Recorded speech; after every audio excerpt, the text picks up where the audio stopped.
Evaluating trig functions for 30 degrees and 60 degrees. Let's say we have a right triangle with an angle theta. Let's label the sides as opposite, adjacent, and hypotenuse. Recall the definitions for sine, cosine, and tangent. Sine is opposite over hypotenuse, cosine is adjacent over hypotenuse, and tangent is opposite over adjacent. Now let's set that angle theta equal to 60 degrees. Recall that the sum of the angles in a triangle is 180 degrees. So if this angle is 60 degrees and the right angle is 90 degrees, then this third angle here must be 30 degrees. Now here's the trick.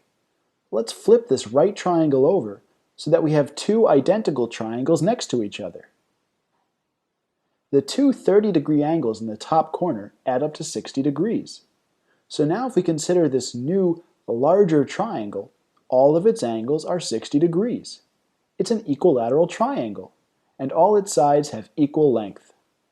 Let's indicate the length of the adjacent with this arrow.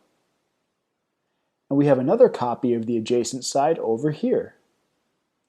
Since the larger triangle is equilateral, all three of its sides have the same length as the hypotenuse. So if we say that this adjacent side has a length x, then this adjacent has length x as well. Now the hypotenuse on the bottom is composed of two adjacents, each of length x, so it has length 2x. This means all the other sides of the equilateral triangle have length 2x as well. Now it's time to find the length of the opposite in terms of x. We can do that using the Pythagorean theorem, which says that the square of the hypotenuse equals the sum of the squares of the other two sides. Squaring 2x gives us 4x squared.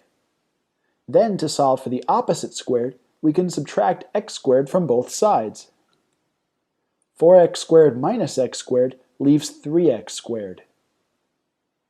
And now let's take the square root of both sides, which tells us that the length of the opposite is equal to the square root of 3x squared.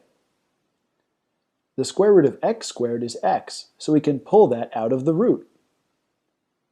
The opposite equals x root 3. And that's enough information to figure out the trig functions for 60 degrees.